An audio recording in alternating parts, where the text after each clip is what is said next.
His text lit up my phone at midnight. I can't stop thinking about you. But I was his forbidden fruit, a secret he kept from everyone, including his girlfriend of 3 years.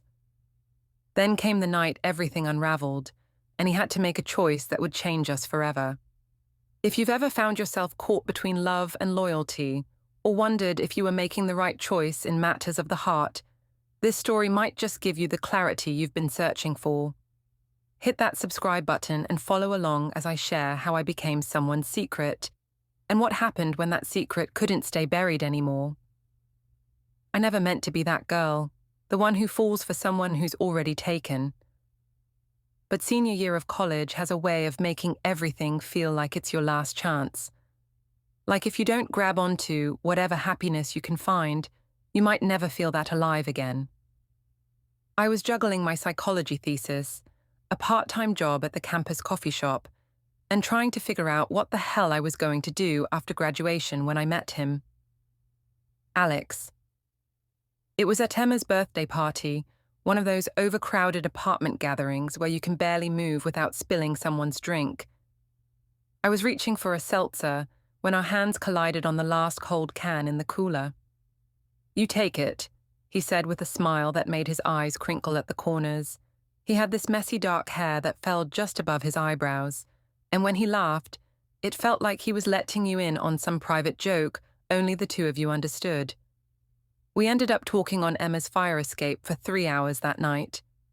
About books neither of us had time to read. About how we both had this weird thing about collecting vinyl records despite being broke college students.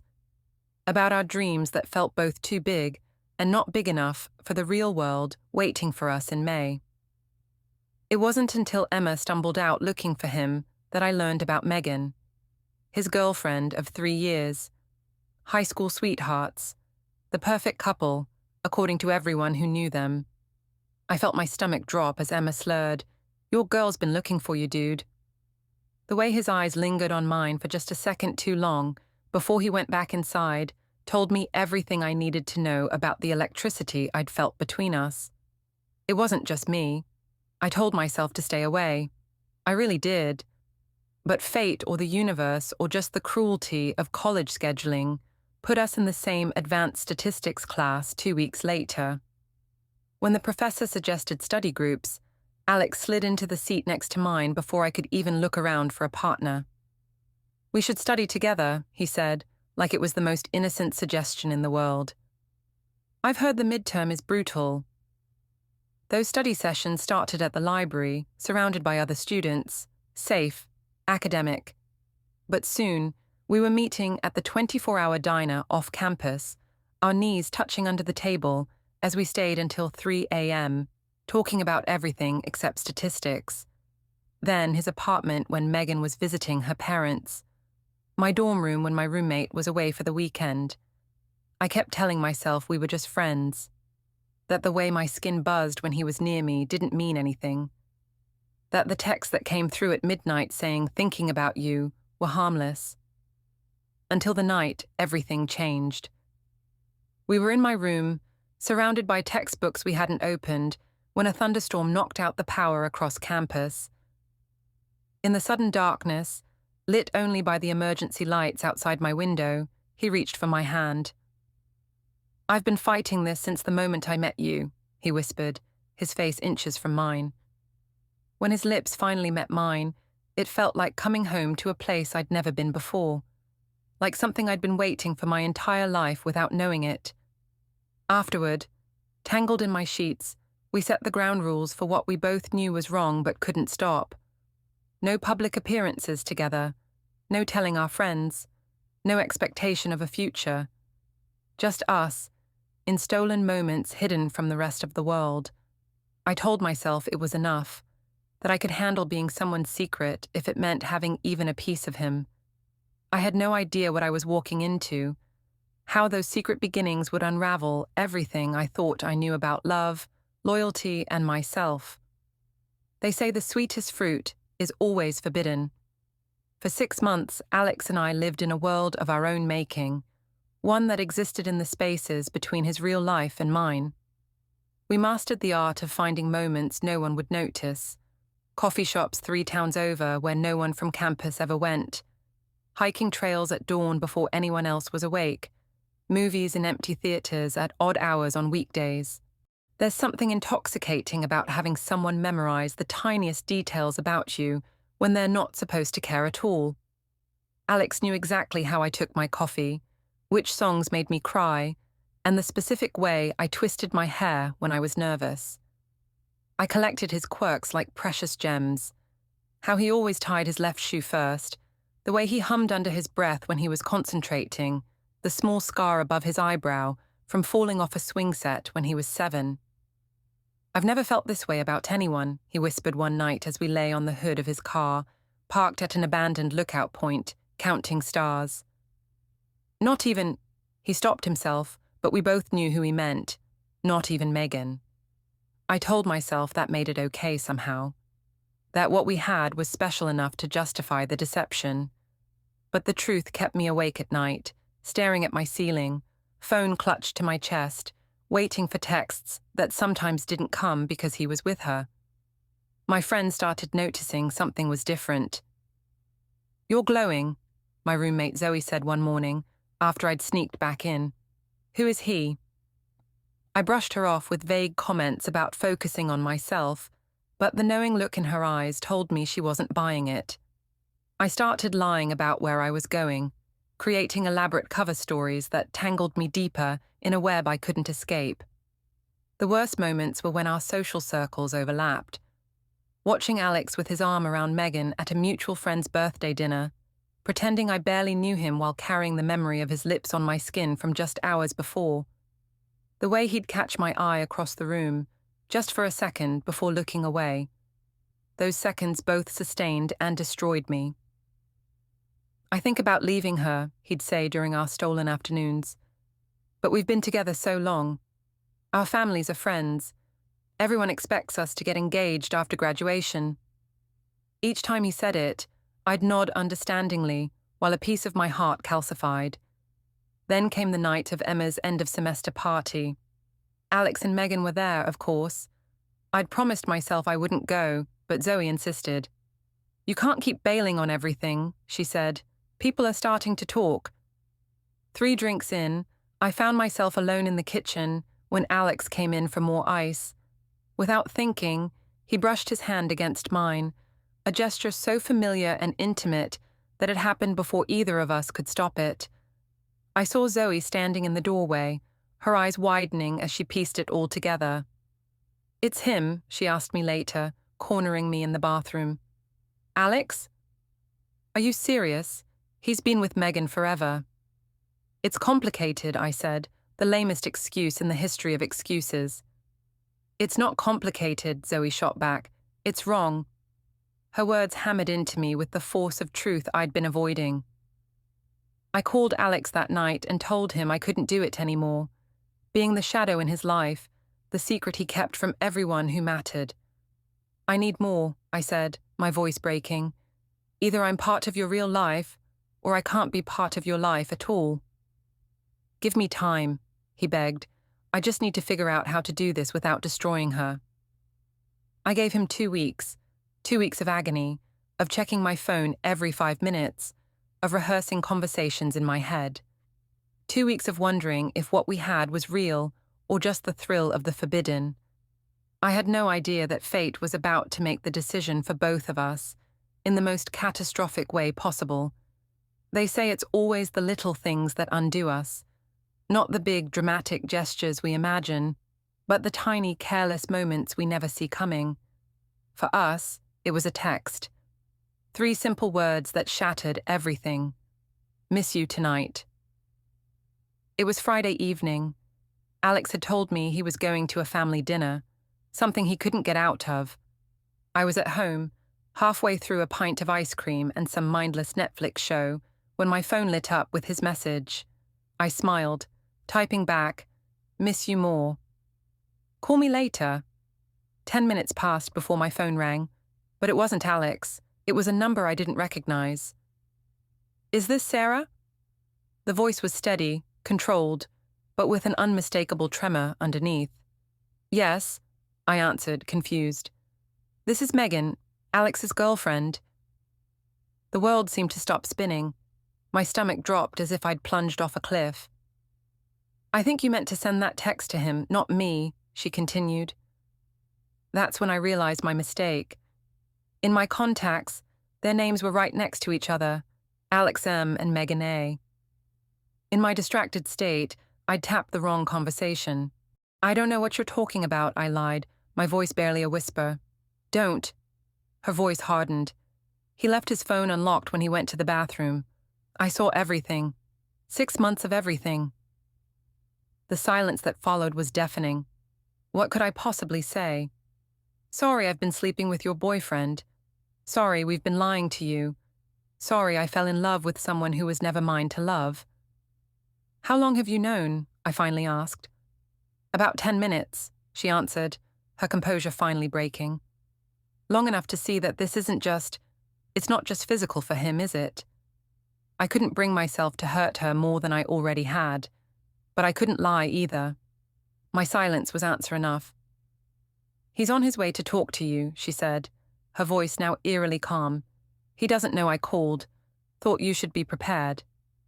She hung up before I could respond. The next 20 minutes were the longest of my life. When the knock finally came, Alex was standing there, his face drained of color, eyes red-rimmed. She knows, was all he said as he pushed past me into my apartment. What followed was the kind of conversation that changes the shape of your life forever. Alex pacing, running his hands through his hair, alternating between anger at himself, desperation about what to do, and moments of painful honesty about us, about Megan, about the mess we'd created together.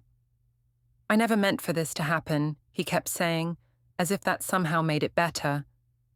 By morning, news had spread like wildfire through our interconnected social circles. My phone exploded with texts, some concerned, others accusatory. Zoe's simple, "Are you okay?" was the only one I answered. The campus felt like a minefield. Whispers followed me everywhere. I was suddenly that girl, the homewrecker, the villain in someone else's love story. Even professors seemed to look at me differently, or maybe that was just my guilt coloring everything. Alex disappeared completely. No calls, no texts. I heard from mutual friends that he'd gone home for a while, telling everyone he needed space to figure things out. Megan had moved out of their shared apartment, back to her parents' house across town. For 7 days, I existed in limbo. I went through the motions, attending classes, working shifts at the coffee shop, staring at assignments I couldn't focus on. Every time my phone buzzed, my heart raced, hoping it was him. It never was. Then, exactly 1 week after everything fell apart, I found him sitting on the steps outside my building. "I've made my decision," he said, his voice hollow. "Can we talk?" I let him in, prepared for the worst but desperately hoping for something else. The way he wouldn't meet my eyes told me everything before he even opened his mouth. "I've been with Megan since we were 18, he began, staring at his hands. "Our families vacation together. We have the same friends. Our entire lives are intertwined." I nodded mechanically, willing myself not to cry. "But," he continued, finally looking up at me, "I've never felt with her what I feel when I'm with you." My breath caught in my throat as he reached for my hand. "I told her it's over," he said quietly. "For good." The words I'd been waiting to hear for months, so why did they suddenly fill me with such terror? They say getting what you want should feel like victory. But as Alex sat across from me, telling me he'd chosen me, all I felt was the weight of what that choice had cost. Not just him, but everyone involved. The first months were harder than either of us expected. Love that begins in secrecy doesn't suddenly flourish in the light. It has to learn how to breathe differently, how to exist without the adrenaline of stolen moments. There were days when I'd catch Alex staring into space, and I knew he was wondering if he'd made the right choice. There were nights I lay awake wondering the same thing. Our friends took sides, as people do. Some cut us off completely. Others kept their distance, watching with wary eyes to see if what we'd done to Megan was worth it. If our relationship would last long enough to somehow justify the pain we'd caused. "Do you ever regret it?" I asked him once, 6 months in, after we'd run into Megan at a coffee shop and watched her turn and walk straight out the door. The way it happened? "Yes," he said, his honesty both painful and necessary. "But choosing you? Never." Rebuilding trust was like learning a language neither of us spoke fluently. I found myself checking his phone when he wasn't looking, then hating myself for it. He'd get defensive when I'd ask about his day, as if I was accusing him of something. We were haunted by the ghosts of our beginning. "We need to stop punishing ourselves," he said one night after a particularly bad fight. "We can't change how we started, but we can decide how we continue." That became our turning point. We started therapy, both individually and together. We learned to talk about the guilt without letting it consume us. We set boundaries with friends who couldn't stop bringing up the past. Most importantly, we stopped treating our relationship like it was on probation, constantly needing to prove itself worthy. A year passed, then another. We graduated and moved to a new city where people didn't know our history. Alex pursued his master's in architecture. I landed a job at a marketing firm. We built a life that was ordinary in all the best ways. Weekend brunches, arguing about whose turn it was to do laundry, planning trips we couldn't quite afford yet. As for Megan, I heard through mutual friends that she'd transferred to another university to finish her degree. Then, that she'd taken a job abroad. Sometimes I still think about her, hoping she's found happiness. I sent her a message once, not asking for forgiveness but offering an apology she deserved.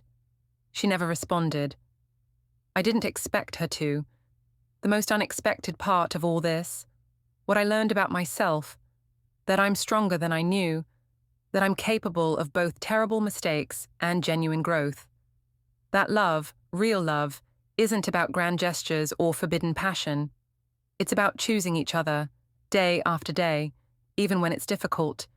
Especially when it's difficult. 2 years later, Alex and I are still together. Not because we're trying to prove our choices were right, but because we've built something worth choosing every day. The other night, as we were walking home from dinner, he stopped suddenly and turned to me. "You know what I realized?" he said, a small smile playing at the corners of his mouth. "If I had to do it all over again, even knowing how messy and painful it would be, I'd still choose you. Every time. I wish I could go back and tell my college self that the girl who was someone's secret would eventually become someone's deliberate, conscious choice. That the story that began in shadows would find its way to the light. That sometimes the hardest paths lead exactly where you're meant to be. People often ask if I regret being the other woman. The truth is complicated. I regret the pain our choices caused. I regret the lies and the secrecy. But I can't regret the outcome. Some lessons can only be learned the hard way. Some loves can only be found by getting lost first. If there's one thing this journey has taught me, it's that we're more than our worst mistakes.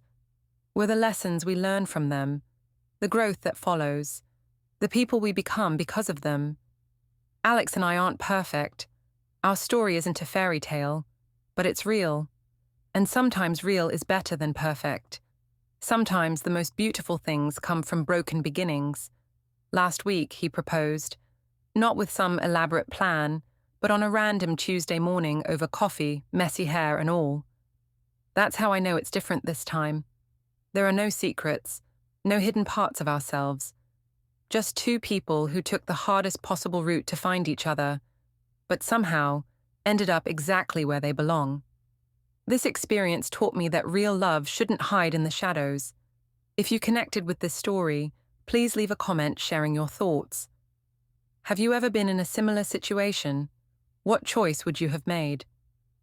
Don't forget to subscribe and hit the notification bell so you don't miss my next video where I'll share the 5 warning signs I missed that could have saved us all a lot of heartache. Remember, your story isn't over yet. Sometimes the hardest choices lead to the most beautiful beginnings.